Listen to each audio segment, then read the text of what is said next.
Selamat malam Bu Risa. Selamat malam juga Bu Rosa. Apa Eh, kabarnya Bu Rosa?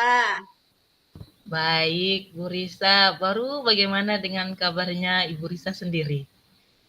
Alhamdulillah Bu, puji Tuhan. Baik. Oke, syukurlah. Terima kasih Ibu sudah mau meluangkan waktu untuk saya. Saya mau ada perlu dengan Ibu. Boleh berbincang-bincang sebentar, mengobrol sebentar, boleh? Oh boleh dong Bu, dengan senang hati Bu. Kira-kira mau ngomongin apa sih tujuan pembicaraan kita nih apa sih kali ini? Begini Bu Risa, saya pengen ngomong kalau saya ini ada masalah dengan murid saya. Saya saat ini mengalami kesulitan untuk menghadapi atau mengatasi anak-anak yang suka ngambek dalam kelas. Begitu ya Bu ya. Jadi Ibu mengalami kesulitan terhadap anak-anak yang suka ngambek ya Bu ya. Kemudian Ibu ingin sekali punya solusinya, begitu ya Bu ya? Iya betul sekali Bu Risa. Nah, apa yang ingin atau Ibu Vina harapkan dari percakapan kita ini, Bu, sekiranya? Oke, yang saya harapkan saya ingin supaya saya bisa mengatasi anak yang suka ngambek dalam kelas begitu pada saat pembelajaran. Jadi Ibu ingin lebih bisa mengatasi anak-anak yang suka ngambek ya, Bu ya, terutama si Alphonse ya, Bu ya. Iya, anak saya Alphonse itu memang dia sering suka ngambek, jadi saya ingin mengatasinya. Oke, Bu Rosa, terima kasih sudah mau berbagi tentang tantangannya nih di kelas begitu. Saya paham betul betapa menantangnya menghadapi anak-anak TK yang sangat beragam sekali mereka punya emosional ya Bu ya. Nah, apalagi anak-anak TK itu ingin sekali diperhatikan sama gurunya. Nah, coba Bu ceritakan sih situasi atau tantangan apa yang membuat anak-anak itu bisa ngambek gitu. Ya, jadi begini Bu, hampir setiap hari ada saja momen di mana dia ngambek. Ketika pada saat berdoa secara agamanya masing-masing, dia selalu ingin dia yang pimpin. Dan bukan itu saja, kegiatan lain juga pada saat bermain dia mau aja dia begitu. Dia sering menangis dan menolak untuk ikut kegiatan dan duduk di pojokan ruangan jika keinginannya itu atau kemauannya itu tidak dipenuhi atau tidak dituruti oleh guru. Jadi seperti itu ya, Bu ya. Apakah ada pola-pola tertentu, Bu, yang terlihat pada perilaku Alphonse mungkin? Iya, sepertinya anak Alfon ini sangat menginginkan perhatian dan dia merasa tidak diperhatikan ketika tidak dipilih oleh gurunya. Memang biasanya seperti itu ya, Bu ya. Anak seusia Alphonse itu ingin sekali membutuhkan perhatian. Iya Bu Risa, sepertinya begitu deh. Nah, oke baik, Bu. Kalau kita berbicara tentang perhatian, kira-kira perhatian seperti apa, Bu, yang Ibu Rosa bisa berikan kepada murid-murid Ibu di kelas? Yang Oke, ngambekan begitu tuh terutama. oke. Mungkin saya akan memberikan perhatian khusus ya, dengan mungkin pada saat dia ngambek, saya akan ajak bercerita dan mendengar keluhannya. Dan saya akan menjelaskan saat memilih anak untuk suatu kegiatan, saya akan mencoba menjelaskan alasannya kepada dia dengan bahasa yang sederhana dan mudah dimengerti dan dipahami. Seperti Alphonse hari ini akan memulai doa, tapi giliran Alphonse nanti ya, sekarang giliran temannya dulu, begitu. Dan juga saya mungkin ketika ada kegiatan kelompok, saya akan meminta dia untuk memilih kelompoknya sendiri. Dengan begitu mungkin dia merasa dihargai. Begitu ya, Bu, ya.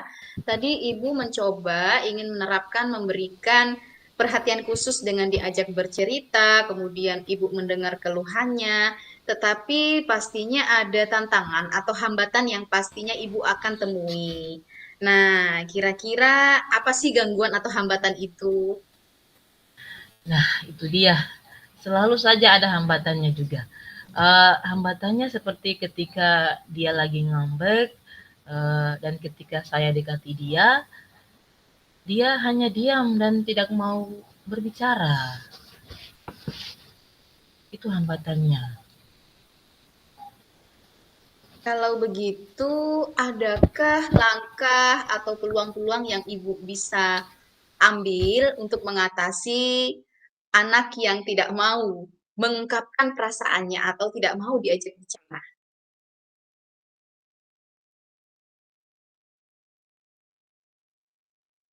Mungkin ketika menghadapi anak yang seperti itu, ketika dia ngambek, dan saya dekati dan dia tidak mau diajak bicara, mungkin saya akan mengajarkan tentang perasaan dengan saya akan menyediakan gambar-gambar emoji seperti kecewa, takut, menangis, sehingga dia bisa mengenal emosinya dan saya ajak untuk bisa mengendalikan. Dan ketika mungkin dia sudah tenang, saya ajak dia untuk bercerita. Mungkin seperti itu. Luar biasa, Bu Rosa, keren ya. Anak dipancing dengan gambar-gambar.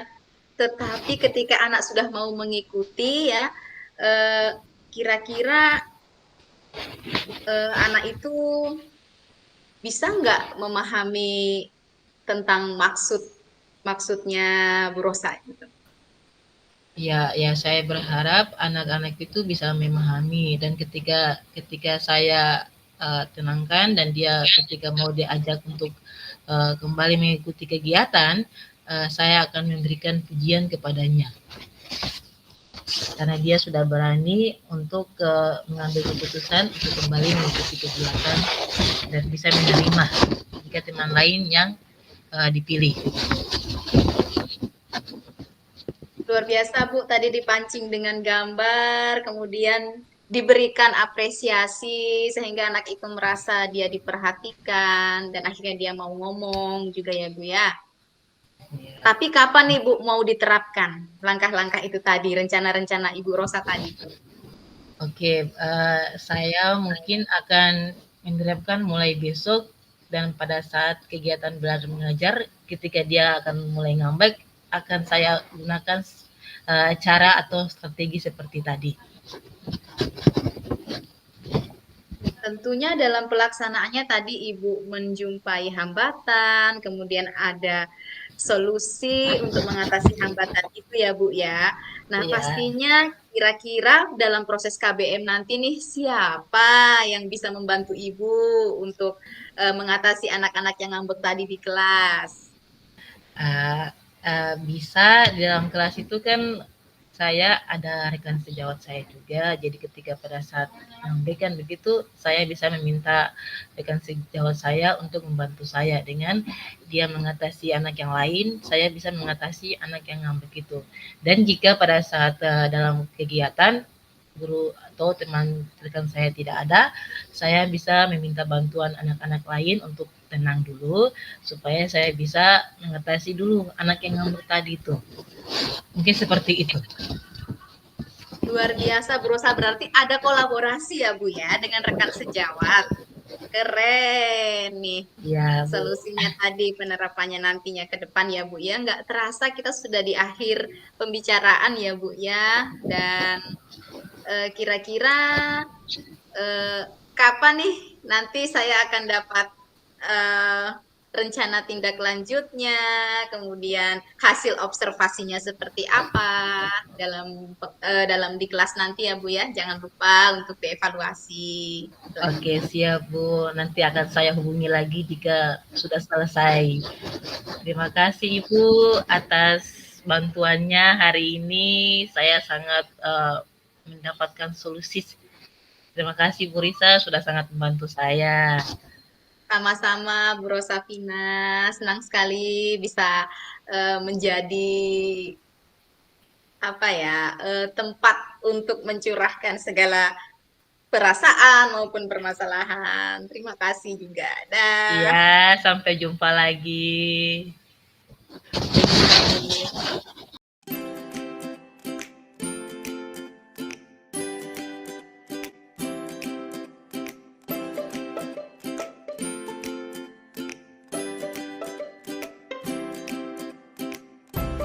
Selamat siang, Bu Rosafina. Oh, selamat siang juga Bu Risa. Akhir-akhir ini saya perhatikan Ibu Risa kayaknya kurang semangat ya Bu ya. Benar, Bu Rosa.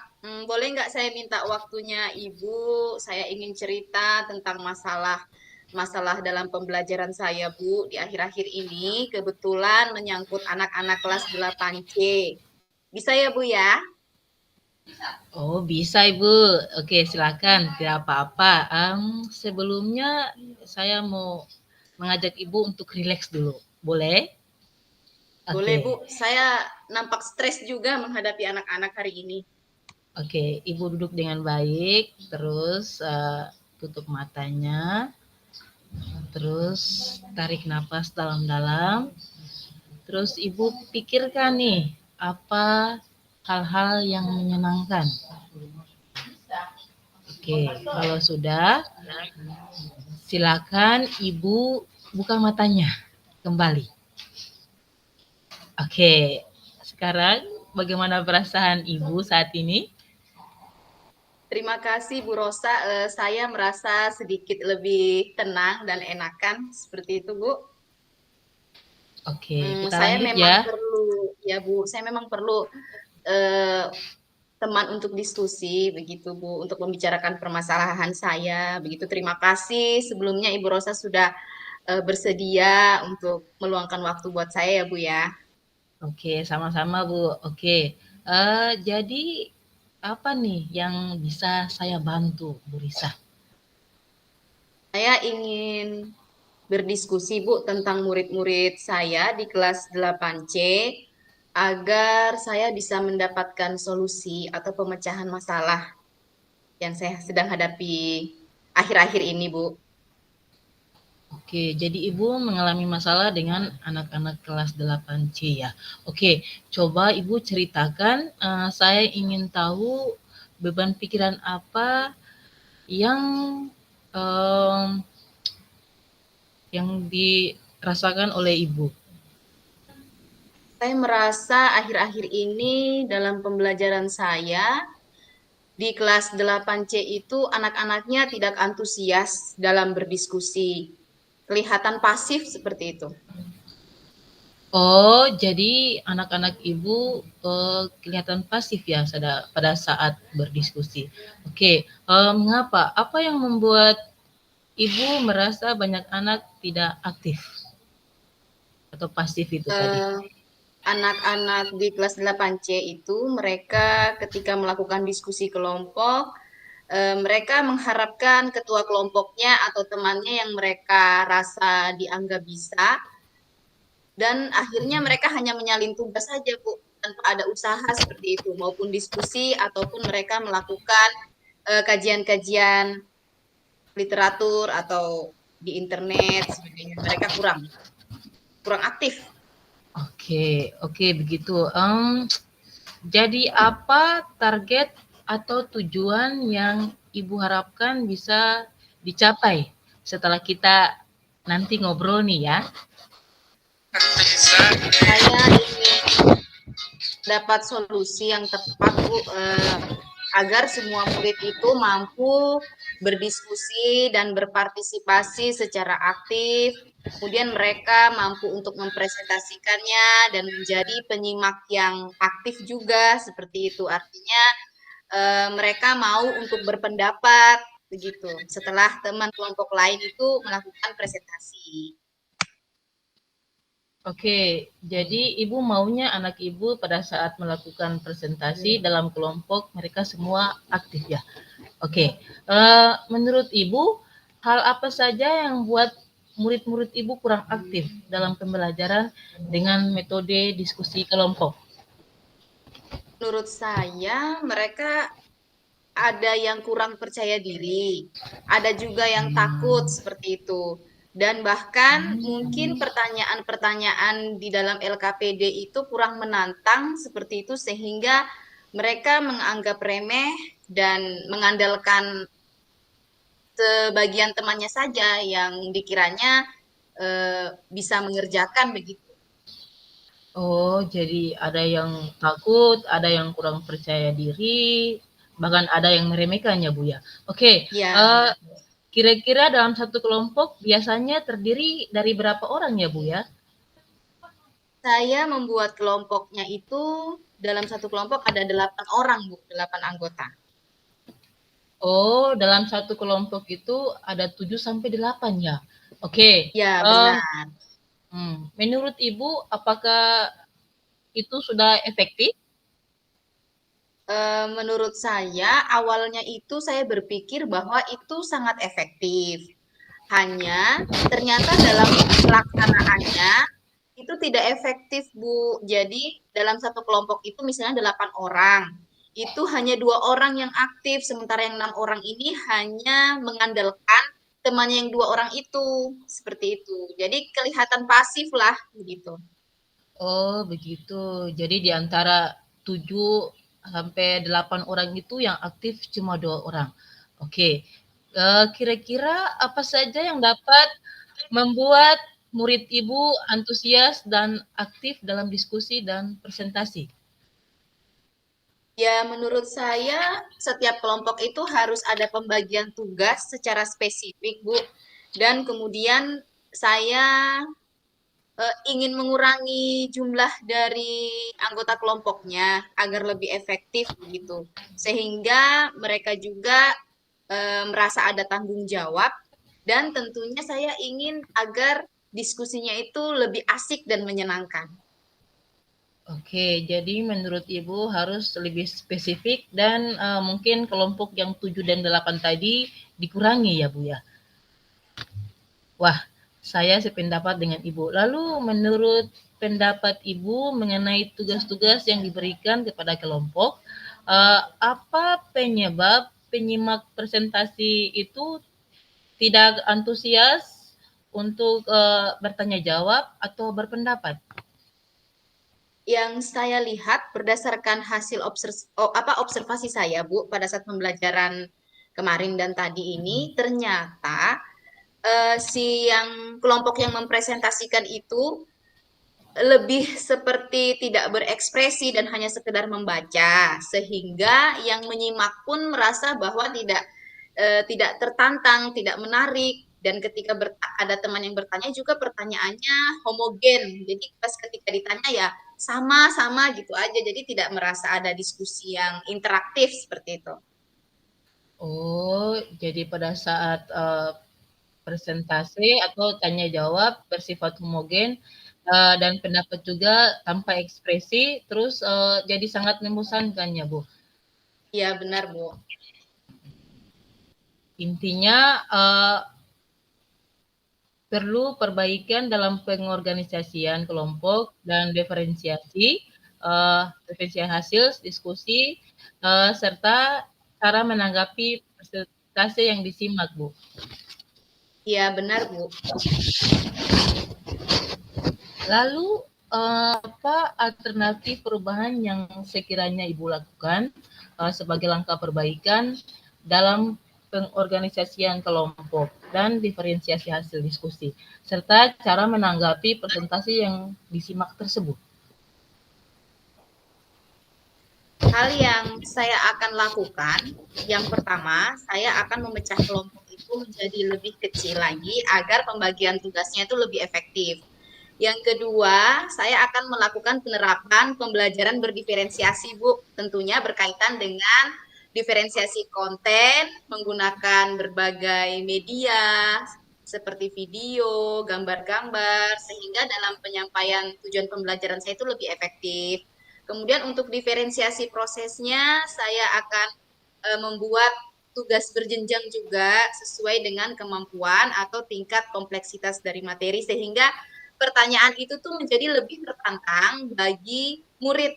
Dan ketiga, saya akan menerapkan tes metode atau metode studi kasus sehingga anak-anak itu mampu untuk memecahkan masalah dan membuat mereka untuk berdiskusi dengan aktif. Selain itu, saya juga ingin mengintegrasikan KSE, Bu, kompetensi sosial emosional, sehingga si anak itu memiliki kesadaran penuh akan tugas dan tanggung jawabnya, serta lebih fokus pada kesiapan belajarnya nanti. Wah, sangat luar biasa ya ide-ide yang Ibu sampaikan dengan membagi kelompok menjadi 4 orang dalam satu kelompok, terus melakukan pendekatan diferensiasi mulai dari diferensiasi konten, produk, dan hasil. Ide-ide Ibu itu sangat bagus. Lalu penganekaragaman tanggapannya bagaimana agar lebih menarik lagi begitu? Untuk diferensiasi produknya itu nanti berupa tanggapan, Bu. Jadi menurut saya akan lebih memvariasikan sesuai dengan kreativitas mereka. Misalnya dengan menggunakan gambar, mereka bisa menyampaikan dengan video, atau bisa menyampaikan secara langsung, ataupun mereka bisa menggunakan tulisan, ditulis ke sticky note, kemudian nanti ditempelkan di papan pertanyaan. Gitu, Bu. Wah, luar biasa sekali Bu Risa, keren. Lalu bagaimana kalau ditanggapi dengan gambar itu anak-anak tidak mengerti maksudnya gambarnya bagaimana? Tentunya ketika kelompok itu mempresentasikan dalam bentuk gambar, pasti mereka harus bisa mempertanggungjawabkan maksud dari gambar tersebut seperti itu, Bu. Sehingga akan ada timbul pertanyaan-pertanyaan yang dapat merangsang kelompok lain. Begitu untuk bertanya. Oke, jadi seperti itu ya, bagus Bu. Oke, selanjutnya bagaimana dengan langkah yang akan Ibu lakukan untuk mewujudkan ide-ide yang Ibu sampaikan tadi dan sangat bagus menurut saya. Keren. Iya Bu, saya berkomitmen untuk kedepannya saya lebih mempersiapkan diri dulu dari segi perangkat saya, terutama untuk perangkat yang ada penerapan diferensiasinya, menyiapkan media, kemudian membuat ice breaking, dan dalam hal ini juga penerapan KSE-nya. Selain itu juga saya ingin membuat pembelajaran itu menjadi lebih menyenangkan, begitu, dengan diskusi yang lebih interaktif seperti itu. Kemudian selain itu juga saya ingin membuat pertanyaan pemantik juga yang lebih bisa merangsang mereka untuk menyampaikan pendapatnya mereka. Wah, luar biasa sekali Bu Risa dengan cara Ibu, strategi, ide yang Ibu sampaikan, saya sangat mendukung. Mudah-mudahan semua berjalan lancar dan sesuai dengan harapannya Bu ya. Ya, baik Bu Rosa, terima kasih, amin. Mudah-mudahan saya bisa menjadi guru yang selalu dirindukan oleh murid ya Bu ya. Amin. Baik, Bu Ros, terima kasih. Sampai jumpa. Terima kasih juga. Sampai jumpa lagi Bu Risa.